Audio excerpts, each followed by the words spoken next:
So we see that for a uniform disk, the moment of inertia is 1/2 mr squared, where m is the mass of the disk and r is its radius. We can do similar calculations for other shapes, especially the ones that have some sort of symmetry about the axis. For a sphere with an axis through its center, the moment of inertia is 2/5 mr squared. For a rod or a beam rotated about its center, it's 1/12 m. And I started to write an r and had to change that to an l. Apologize for the sloppiness, but it's 1/2 ml squared, where l is the length of the rod. If the rod is rotated about its end, constrained to rotate about its end, the moment of inertia is 4 times as great, 1/3 ml squared. And we expect that it should be 4 times as great, because if we're rotating a rod about its end, then the average mass is twice as far from the point of rotation as if we're rotating it about its center.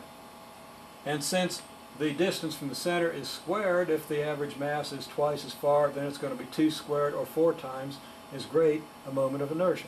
And so we get 4 times 1/12 being 1/3, we get this. For anything, of course, a moment of inertia is what we get when we add up the mr squareds, or in the case of the calculus, integrate mr squared with respect to r.